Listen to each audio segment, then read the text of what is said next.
You don't have to be the dentist or the hygienist that's doing the same thing now as you were 20 years ago. There's so many more ways to skin the cat, so to speak. The doctor should be tactful and I'd say communicative enough to be able to weave that narrative in such a way where the doctor does everything he or she can to not paint the hygienist in the corner, because that's a cardinal sin in our office, is to have like a verbal disagreement with a teammate while on stage. Well, it comes down to, number one, how you feel about it. I mean, people can tell if you're passionate about something. And so if you're kind of coming at it with, do you want to do this? Oh, no, they probably don't want to do that. But again, it comes back to that provider mindset. You're the professional in the room. You're the person with the information and the education to know. So it's your job to help that patient, guide them and steer them toward what they need. Yeah, this is a tale, oh yeah, a tale of two hygienists. So there might be only one, bringing the best of dental knowledge, and we do it all with ease. We cover oral health and screening, and preventing gum disease. We're gonna do a lot of learning, and have a little bit of fun working at the dentist. A tale of two hygienists. Welcome back, everyone, to another episode of A Tale of Two Hygienists, episode number 356. My name is Andrew Johnston, and thank you so much for listening today. Today's episode, it's going to be great. It's kind of a roundtable discussion. We have Brooke Crouch helping me co-host this episode, and it's featuring Dr. Alex Sharp and his lead hygienist, Tommy Tipton. By the way, just the fact that there's a lead hygienist, that role for somebody to move into, if they choose to, it's not for everybody, and I'm not saying that everyone has to aspire to ascend to the next level. But the fact that that's created to give someone opportunity for growth within the practice is phenomenal. But I digress. So we talk essentially about what a healthy doctor and hygienist relationship looks like. How should they be communicating? We talk about some of the expectations for the hygiene department. And a little bit later, Tommy describes how he talks to his patients and some verbiage that he uses and some verbiage that he coaches his hygienist to use, so that the patients really understand what they're getting, and then they get good patient acceptance of the treatment that the patient actually needs anyway. So it was a great discussion. You're going to really love this one. Next week, we have Dr. Pam Maragliano-Munoz coming back on the show. This one was the one that was recorded at ADA SmileCon, and it was absolutely fantastic having a small audience there while we recorded. It felt a little bit weird at first, but we kind of moved into our groove. And if you haven't heard an episode with Dr. Pam, she probably has one of the best hygiene teams in the country. So the purpose of that podcast was to talk about that work-life balance for her hygienist, for herself. She's gone a lot, so we wanted to kind of examine what that looked like. And trying to find an office that fits you, or finding people that fit your office. So we talk about that a little bit. It's very intriguing. Make sure you don't miss that. Hit that subscribe button so you don't miss that one. So just a heads up, the Greater New York Dental Meeting is coming up later this month, and it's always the weekend after Thanksgiving. And it will run usually, I think, that Friday, Saturday, all the way through until Tuesday or maybe Wednesday. And so we'll be there for sure. And I did see in the RDH rant group that there's going to be a meetup at some point. So make sure you check out that group and the posts about that are in the group. If you're on the fence about which dental conference to go to, I would say this one is among the better ones. They always have good CE. The exhibit hall is huge. You'll be exposed to things that potentially you haven't seen before. And there's always something to do in the city. It's also one of the ones that has a ton of things to do after hours, even for hygienists. You just have to keep your eyes and ears open, and you'll hear about these meetups and these events. So if you are going, be sure to let me know, Andrew at A Tale of Two Hygienists. You can also DM me. It'd be great to meet up with anyone who wants to. All right, everyone, that's it for me for this one. Thank you so much for listening, and enjoy this discussion with Dr. Sharp and Tommy. A Tale of Two Hygienists. Hey friends, quick pause in the show to remind you about the CE offered for several of our episodes. All you have to do is click into the show notes and follow the link to the CE Zoom website. Answer a few of those questions about the episode correctly, and you'll be rewarded the appropriate amount of CEUs. This wouldn't be possible without a partnership with our friends at Tempstars. Tempstars is more than just a temp and a placement service. They are clinician-led and education-focused and strive to perfectly match individuals and dental offices. learn more about Tempstars.com, or go back and listen to some of their tip episodes. They are absolutely worth the listen. And now, back to the show.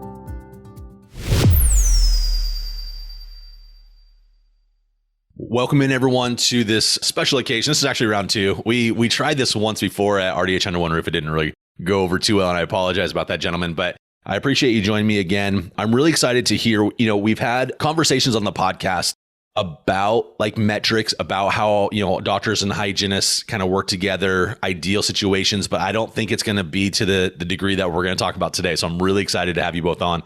We have Dr. Alex Sharp and Tommy Tipton on. If you gentlemen can please introduce yourselves, give us a little bit of background, and then we'll jump into, we have some really good questions for you.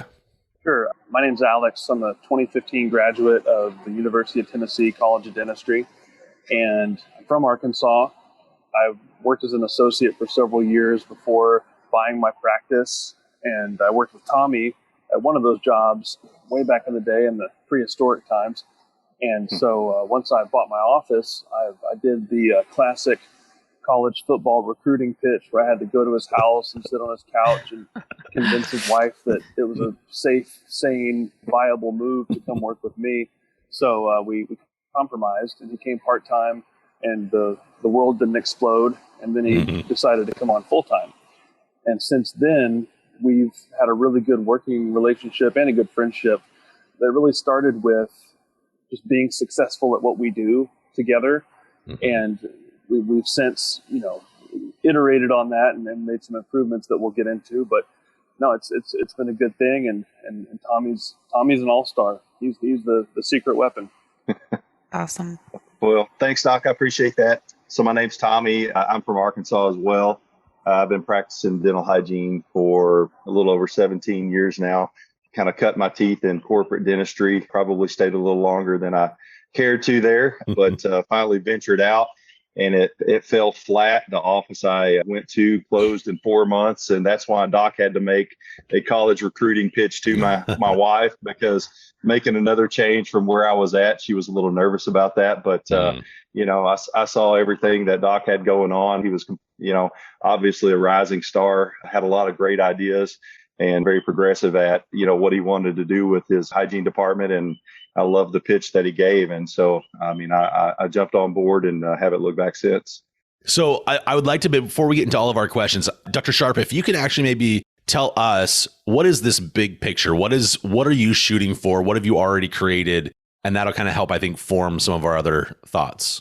Yeah, there's sort of two answers to that question. So there's the single practice answer, which is, our office in suburban Arkansas has sort of become what I would consider the archetype for what we want to have doctors be able to achieve regarding having a hygiene-led approach to diagnosis, treatment planning, case presentation, and then completion of treatment. Leveraging the talents of the hygiene team to the max so that things are less doctor dependent, which has all kinds of massive benefits in a lot of different categories. But that's the short answer. And then the long answer is with our coaching, consulting, seminar, podcasting company, Shared Practices, we've taken some of the things that we've developed at the single site, and we've brought those to scale to some of our clients that want coaching on hygiene and want to be able to emulate and replicate what we've done well. So that's the other answer too, is we want to be able to bring this method to other dentists and other teams, because we see the benefits just wholesale across the board, not just in terms of upping revenue or meeting numerical goals, but also just creating a much better quality of life at the office, which is really what it's all about. Which, hygienists love that though, right? Like when you give them the empowerment to be a part of the team, like you're going to crush it. I want to talk about shared practices just briefly. Our listeners know Dr. Richard Lowe. We're really good friends with him. And how are you involved at what level with shared practices? Yeah, so Richard started it. George saved it when Richard was flying off the handle when he was in his residency. George came aboard and kept the podcast going.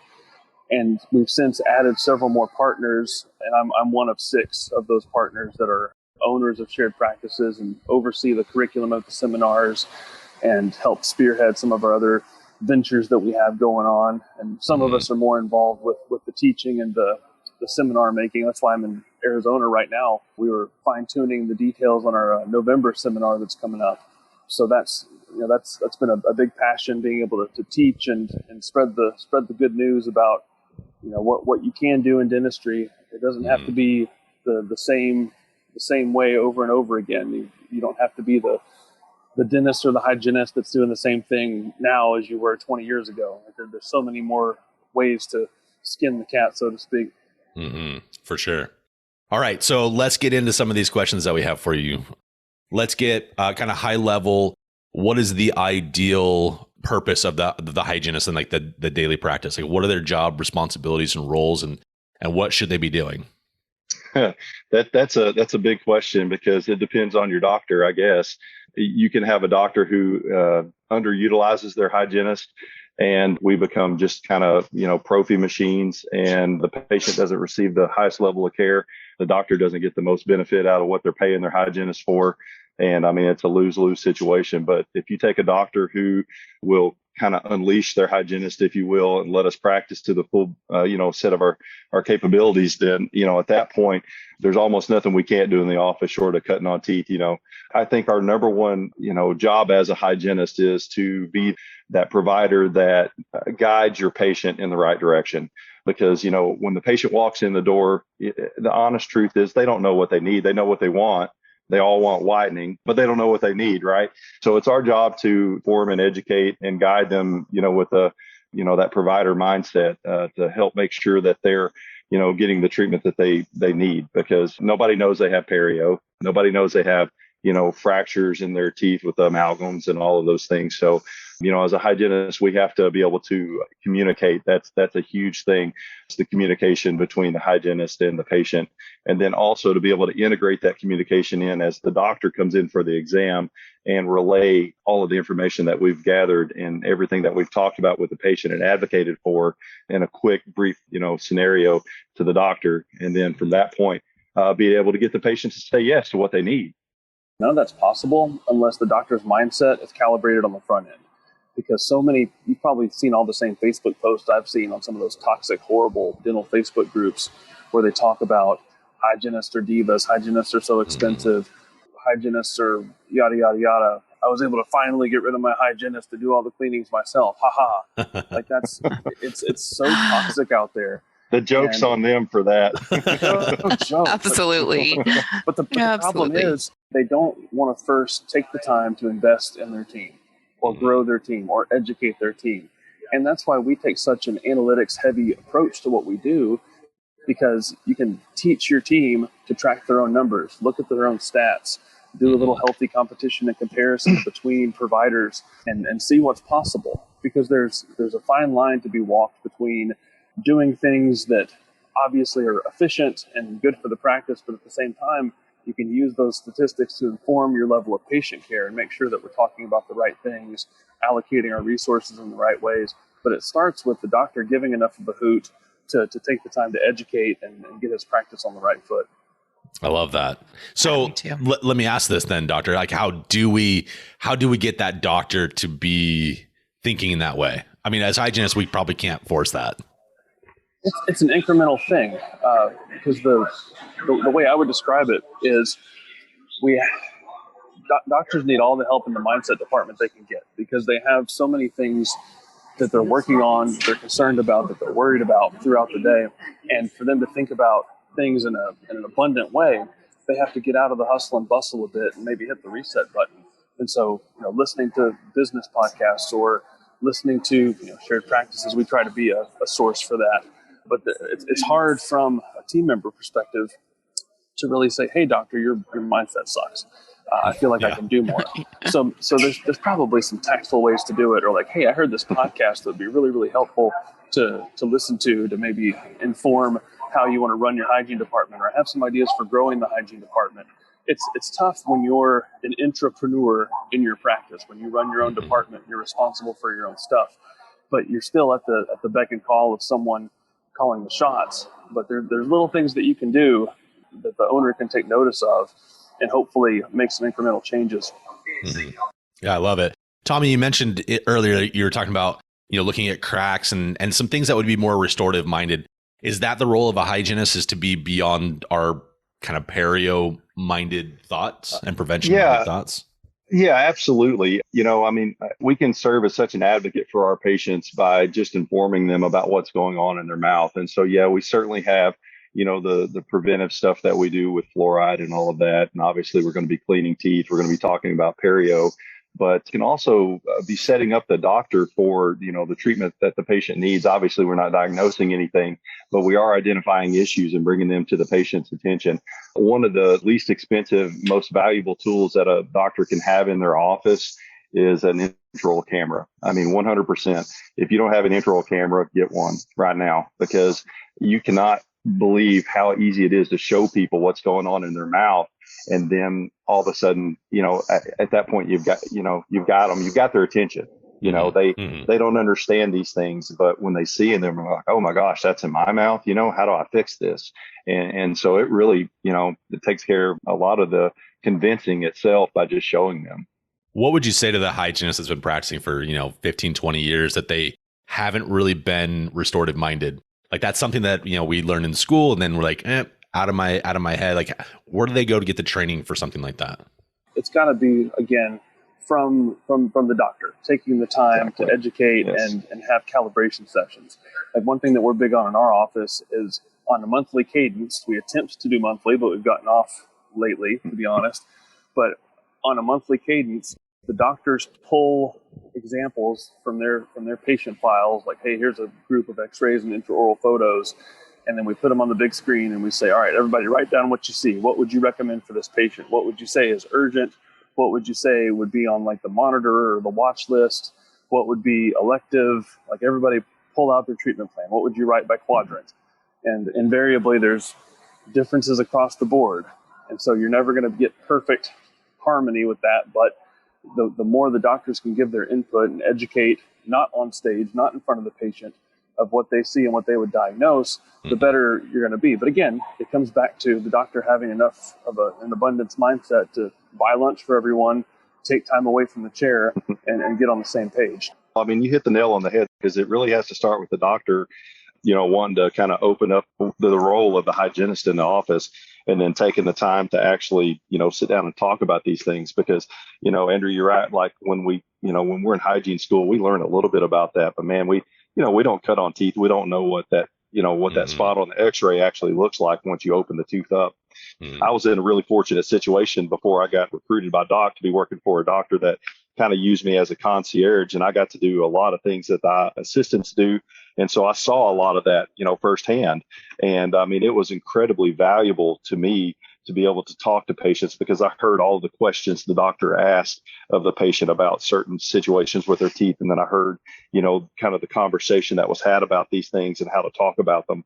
And those are things that you just don't, inherently necessarily know as a hygienist. But if you can spend some time with your doctors going over those things, it allows a whole new level of, how we can practice with our patients and communicate with our patients. For sure. And I would feel like with you guys doing those monthly, like you're talking about pulling cases and looking at that, that's really helping to calibrate your hygiene team. And that really is going to help build confidence. And as I'm listening to you guys talk, it's amazing to hear what you guys are doing from a hygienist perspective, because you guys really started with that mutual trust with each other. And that was kind of your foundation for growing. And that's so important. That's really, it is so important. And the fact that you have this hygiene-led approach, I would imagine that because of that approach, you guys do see better compliance with your patients completing treatment, because we're so used to seeing patients, and when there's not an actual, intentional approach to the way we're doing things on a day-to-day basis, patients do tend to come in and out the door, and they don't schedule that restorative appointment, and they don't really fully understand what's needed. But I would imagine with the way you guys have this intentional approach, that you are seeing you are seeing better compliance and seeing those treatment plans completed. That's an excellent point, because it starts with team cohesion. Patients pick up on if anything is botched or if anything comes off less than polished. Their level of acceptance of treatment is going to be diminished. No doubt about it. You're absolutely right. And it starts with trust. And how do we build trust with our patients? We first have to have trust on our team, because if there's weird, unspoken, odd energy between a hygienist and a doctor, or the doctor gets snippy with the hygienist. How many times has that happened? Right. That comes off poorly to the patient, because they're going to think, oh my gosh, they don't have their crap together, so why am I going to listen to what they say? This doctor doesn't even have his hygienist back. So I really think getting calibrated on the trust factor. We've also trained on, this is a little bit of a tangent, but we've trained on the 5 dysfunctions of a team by Patrick Lencioni. And the number one dysfunction of any team is the absence of trust. And so that trust gets built in. The more you have those sessions, the more you make it okay for a hygienist to be wrong in one of those sessions. Because a lot of times you see the hygienist writing down all the things that they see, but they put it on like the monitor category because they don't want to commit to saying, oh, that's an urgent need. Like they list it all. They can see everything on the x-rays that we can see. But there's a timidity to it where you have to say, hey, it's crossed the DEJ. Let's go ahead and let's work on this. Or, hey, that crack, you can feel it with your Explorer. That's one where you may want to put it on the list for the doctor to check and think that, this might be Crown Town. Who knows? Mm-hmm. So it's getting the trust in place so that if they stick their necks out and say something that you don't necessarily agree with, they trust you to walk it back and say, oh, I'm glad you noticed that. We'll be sure to put that on the chart and check it again next time, because right now it's still in a spot where I'm not too concerned about it, but we want to be sure we have it on the list to check down the road before it becomes an issue. Yeah, that's a great point. Another thing with that is, we also train our hygienists to create, when we see something going on, again, we're not diagnosticians, but we're going to create some urgency for our patients with what we see. And we're going to kind of give a worst case scenario. You see a tooth with a MO amalgam and a distal fracture line coming off, or a mesial fracture line or distal fracture line coming off of that. We're going to say, hey, look, this is what we see. We're going to show them on the intraoral image. And then we're going to talk about, this tooth, is structurally compromised. This tooth could possibly need a crown, maybe even a root canal if that goes deep enough. So let's get the doctor to take a look at it and see what their thoughts are. So keep it very open so that, the doctor can always walk it back. And so when the doc comes in and he sees it and he says, you know what, I think we could probably just fix that with a filling, then, hey, the patient's happy. And we've not backed the doctor into a corner either as far as any type of treatment, or it looks like we're disagreeing on anything.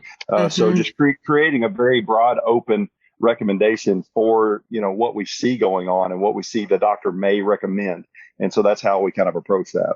That's smart. You guys are hitting it from both sides. I think, with doctor, like one of our biggest complaints as hygienists is when we're kind of contradicted or, told, made to feel a certain way in front of the patient of, oh, that's not right. Oh, you didn't say that correctly. But I think part of that, though, comes back to what Tommy's saying, is like, we're not putting ourselves in a position to be able to be corrected in a safe way of doing it. We're giving definitive, observations, which we probably shouldn't be doing. But again, though, that's the doctor's issue. That's the doctor's problem for doing that, because at the very outset, the doctor should be saying, leave it open-ended. And if the doctor hasn't taken the time to say, leave it open-ended, then that's the doctor's fault for leaving it in such a way that you could paint yourself into a corner. And the doctor should be tactful and, I'd say, communicative enough to be able to weave that narrative in such a way where the doctor does everything he or she can to not paint the hygienist into the corner, because that's a cardinal sin in our office, is to have like a verbal disagreement with a teammate while on stage. Like on stage. No. Yeah. That's a no. Can't do that. So that's the lack of training on the doctor's part, I would say. Oh, doctor, I need to get you in front of all the doctors in the world. We're gonna. I want to get into some metrics and some numbers and some things like that in just a few minutes. But before we get in there, I kind of still want to hit a little bit of just like philosophy stuff. So I was looking through some of the stuff that shared practices have. One of like the big things that stuck out to me was talking about long-term growth instead of short-term kind of successes. Why is that important? Because I feel like we need immediacy. I work in a group practice, and like we need now changes. Yeah, well, now changes can't happen in a multi-doctor practice, in my opinion, and have any degree of staying power or any degree of efficacy. Everything takes a recall cycle, in my opinion. Like any change you make, it's really not going to be made manifest until you've been through 3 to 6 months. And the thing with long-term growth is it's not sexy, it's not super fun, it's not like you're adding a new procedure or drastically increasing production right now. But if you stay the course, and we have enough data now over our years of coaching to back this up, if you do what we call the ROF approach where you retain all of your current patients, you open up capacity for new patients, and then you fill that capacity with either new patients or patients that are overdue on recare. Then if you do that for recall cycle after recall cycle after recall cycle, you can't help but grow. That's how you don't end up as the 65-year-old dentist that's had the same one hygienist for the last 35 years. Because if you the math doesn't work out on that unless you have a wide open back door. So that's our approach, is building for the long term. And it can happen quickly. It does happen quickly. We have countless situations, like Suzanne, our director of coaching, is actually recording an episode today with a client that doubled his office in 18 months, just from being in a great place demographically and plugging the leaky bucket and making sure that his patients stay and don't go anywhere. And then as long as patients aren't leaving and you're just die hard about your hygiene reappointment rate, then you can't help but grow. And it's a long-term thing. It can happen quickly, but we don't set the expectation such. It usually takes a couple of recall cycles to really start seeing the fruit be born. I love it. I have one more thing that stuck out to me. I think actually this might be from your bio, Dr. Sharp. It's about traction-inspired leadership. And I'd love clarification on what that actually means. Yeah, so Traction is a book written by Gino Wickman, and he pioneered what he calls the entrepreneurial operating system. And basically what that is a way for entrepreneurs, generally of smaller businesses, to build in an organizational structure and to flatten out the hierarchy of their business by having a leadership team. So like, for example, at Sharp Family Dentistry, we have our leadership team. It's me, our two lead doctors, Tommy, our office manager, and our lead dental assistant. And so we meet, used to be weekly, now it's every other week, and we go through the issues that come from our individual teams. So each team lead is responsible for his or her team reporting to them. If there's issues, then they go straight to that person and they bring it to a leadership team meeting if there's anything to go over. And so you can go as deep into that as you want to, because the EOS method, the Traction method, has about 5 or 6 books written about it by Gino Wickman. Some of them are more approachable. Some of them are more like encyclopedias. But it's a great thing for especially someone in a group practice that has a lot of moving parts. Ask me how I know. It's brutal to have 20 team members and you be the touch point to do all the paid time off, all the HR stuff, all the payroll, all the he said, she said. Like, that's why I have gray hair right now, right? So you have to work, you have to grow the leaders around you so that the practice runs the same whether you're physically in the building or not. That's kind of the thesis there. Love that. I love it. Tommy, I want to start hitting some numbers with you. So for the hygiene department, what are some of the key metrics, stats, KPIs, like whatever you guys' term is for the numbers? What are some of the key ones that are important for hygiene? So we primarily track 3 numbers. We want to track our patient reappointment percentage, like Doc said, so that we're not having that leaky bucket going on. We want to track our fluoride percentage, and then we want to track our perio percentage. We feel like if we are doing those 3 things well, we have a healthy hygiene department. So let's go into each one of those. So the reappointment percentage, is it the responsibility of the hygienist, the front office? Like who's being monitored for all of this? That's the hygienist. I mean, that's our patient. We run our chairs like those are our patients. That's, that's our individual schedule. So we're going to take ownership of that. So at the end of the visit, before they walk out of the room, let's go ahead and get you set up for your next visit with me in 6 months and 3 months and 4 months, whatever the case may be. So we do it right there. And so, our patients, they come to know us. We build that rapport with them. We're the clinician in the office that typically gets to spend the most time with them. So, we want to make sure that we are owning that role. And so, 100%, that's on the hygienist. So, and you guys don't have to share this if this is like proprietary, but like, is there a percentage goal that you're shooting for? Oh, yeah, we shoot high. I mean, 95% is what we want. I mean, we want to make sure they're getting back in the chair, and we get pretty close to that. Nice. Okay, let's go into fluoride.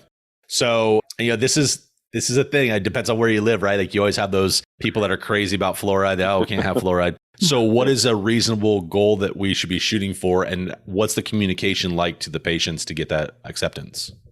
Yeah. So reasonable, I'm not sure what reasonable is. We set ours again pretty high. Ours is 80%, and we come really Tommy, close. What do you want phase 1 of our hygiene coaching clients to reach? What would you say is like a good initial, like, hey, after a month or two of coaching with Tommy, where do you want them to be? Golly, I'd like to see them get in over 50%, somewhere between 50 and 60, and then just kind of gradually keep going. Well, hold up a sec, Tommy. Hold up. Where are they starting from if they're not even at 50% yet? It doesn't matter where they're starting from. I mean, really, let's just. We've seen some in the 20s. Wow. Yeah. I believe that. I believe that. Yeah. So, I mean, my philosophy is if you set your bar low, I mean, that's as high as you're going to get. But if you set it high, you may not reach it, but you're going to get a lot higher than setting your bar low, you know? Sure. So yeah, certainly put that expectation out there. And then let's coach on how do we get there if we don't reach it. Okay. And so that's kind of how I go about it. But, you know, again, as far as communicating that to the patients and getting the acceptance, it's really about education, you know, having that conversation with the patient as you're cleaning their teeth. So, I mean, our philosophy is, you know, the first 10 or 15 minutes we're data gathering, and during that data gathering process, we're sharing and educating with our patients. We're going to talk about, you know, their cavity risk according to the American Dental Association. So if they have exposed root structure, they have like multiple crowns of fillings in their mouth, they have, you know, acid reflux, they have dry mouth, all of those things. What is their diet like? So we're going to be talking to them about how all of those things put them in the high caries risk group. And then we're going to, you know, based on that, we're going to make a recommendation that we apply fluoride to protect their teeth at the end of the visit. And then we're going to give them two choices. Would you prefer mint or caramel? You know, so dual close technique, keep it simple. You don't want to overwhelm them with too many options. And we're not going to say, would you like, or do you want to? We're going to say the doctor is going to recommend that we apply fluoride today. Would you prefer mint or caramel? And then that's really it. But that's smart. Well, it comes down to, number one, how you feel about it. I mean, people can tell if you're passionate about something. And so if you're kind of coming at it with, do you want to do this? Oh, no, they probably don't want to do that. But again, it comes back to that provider mindset. You're the professional in the room. You're the person with the information and the education to know. So it's your job to help that patient, you know, guide them and steer them toward what they need. Love it. I love it. And I wanted to ask you a question about that, Tommy. So, you know, in dentistry, especially when it comes to like hygiene visits, patients are not, well, a lot of times they're not used to paying anything out of pocket for those hygiene visits, right? And because we go and we pay these co-pays at medical visits, but we expect to come to dental and not pay $1 out of pocket, right? So when you're having those conversations about like a fluoride varnish treatment and let's say it's an office that hasn't really been implementing it very often, you guys are just starting to coach them. How do you guide them about how to have the conversation with the patient that it's going to be an out-of-pocket expense? Do you have hygiene mention that in the hygiene chair, or how do you guys tend to go about that with your like phase one kind of clients? Yeah, absolutely. So you certainly want to inform the patient on that. So if it's an office that's just implementing this, as you're having that conversation, you're just going to subtly kind of slip it into the, you know, today your cavity risk is that, you know, have generalized root exposure. We know that the root structure is approximately 9 times softer than enamel. The acid that, you know, occurs in the mouth due to the bacteria is going to break this down faster. Based on that, we're going to recommend applying a fluoride treatment for you today. Your copay for that is going to be $36 with your insurance. Would you prefer mint or caramel? And we just leave it at that. I mean, we don't really make a big deal about it. You know, use the term copay, or you can say your investment in that treatment today is, I like the term copay, but, you know, it's just verbiage. But, and then at that point, if they have an objection, then we talk about it. So, and that objection could go, it's a cost thing, or, you know, I'm not used to paying for this. And you know, and then you can make jokes about it. I know, I understand, you know, I really wish, you know, fluoride was covered by insurance because adults get cavities too, right? Well, they can't disagree. They can't disagree with that. And so, you know, for the most part, cost is not an issue. Now, I know that can depend on where you live and what your demographics of your practice is like. So, I mean, there's certainly different conversations you may have to have, but honestly, we don't make a big deal about it. And then, you know, I will apply it at the end of the visit, give them instructions on it. And then we'll say, you know, remember, this is going to last for approximately 3 months. You're going to get 3 months worth of benefit out of this. So we're probably going to recommend applying it again at your next visit as well. You know, so then it just becomes part of their routine visit. It's expected at that point. That's great. I love it. I love that. Setting yourself up for success later on is super important. Yes. Oh, okay. Tell me last one for hygiene, at least the perio percentage. What are y'all shooting for as far as that goes? And do you feel like there are still practices that are like prophy mills, like everything's a prophy? So in our office, We've got our goal listed at 25%, but anywhere between 18 to 22, we're feeling like we're doing pretty good. And again, I really feel like this is one of those that can vary based on your patient demographics and where you're located at. But yeah, we get pretty close to that most months. We have some hygienists who are a little more thorough with that than others, but for the most part, we're pretty calibrated as a team. I don't feel like we have like a super weak link anywhere. But yeah, I think there are definitely a lot of practices out there that are still prophy mills. I mean, I'm working with a client now who has acquired a practice, and the doctor that was there before never did perio. And it's kind of almost still like a split office. And so like now that the older docs patients are starting to see all this perio come around, the older doc's starting to kind of chirp about it a little bit. And the new doc's like, look, we've got to do these things, And so there's conversation back and forth between the two of them on it. But yeah, so it's still out there. And again, it just comes down to patient education. In round one of when we try to talk about this, we were starting to talk about, and I think, Doctor, you were mentioning this one, it was like treatment acceptance. The presented versus accepted is a big category that you guys all monitor. Can you talk a little bit about that, why it's important and what we should be shooting for? Yeah, this one, we've seen this one all over the board as well. And it sort of depends on if your practice is more of a bread and butter, drill and fill, quadrant fillings or single crowns versus, hey, we do a bunch of implants and a bunch of full arch. So you're going to get all over the map as far as the treatment acceptance. So treatment acceptance, as we define it, is the total dollar value of treatment accepted versus the total dollar value presented. So that varies widely. So someone who swings for the fences and does a bunch of full arch, they're going to have a lower treatment acceptance percentage proportionately than someone who's only hitting singles and only presenting like single filling, single crowns. They're going to get proportionally higher acceptance of that. So that metric doesn't really give us an apples to apples comparison between most practices. What we like to look at is the patient acceptance. So that's for all the patients who had something diagnosed on them. That's the denominator. The numerator is the number of people that say yes to something that was diagnosed. So they could have a huge treatment plan, but if they say yes to one filling, that counts as a yes. And in our office, we talk about that in terms of, hey, this is a measurement of how our office is doing overall communicating with patients. Because you could have a broken link in the chain any which way, from the front office to the hygienist to the doctor to checking out. You could have a sore spot anywhere, and that could result in a no from a patient. But if everything runs smoothly and there's no big hiccups, then it's way easier for them to say yes. So yes, that's like a doctor and hygienist kind of metric, but I try to enroll the whole team in taking ownership of that. Because if we see our patient acceptance going down from 80% to like 70% in a given month, okay, why is that happening? Did we hire a new front office team member? Did we hire a new hygienist? Did we drop insurances? Did something change? Was one of our all-star hygienists out for a week on vacation and we had a temp? Like, was the doctor feeling under the weather? Were we booked out too much? Did we have too many columns going simultaneously? So you look at contributing factors that could result in that kind of a dip in patient acceptance. But yeah, that's a big one. And then what we also are working on now is seeing what the combinations of doctors and hygienists look like when working together. Because inherently there's going to be some hygienists that some personality styles of doctors work better with. And then like in our practice, everybody wants to work with Tommy all the time, but there's only one Tommy. So we're looking at like, okay, I work better with so-and-so, and then one of our associates works better with this other one. And then so it's figuring out those optimal pairings and seeing, okay, why is this amount of treatment coming out of this hygienist chair with this doctor, but not with the other one? And there's not necessarily action that you can take on every metric.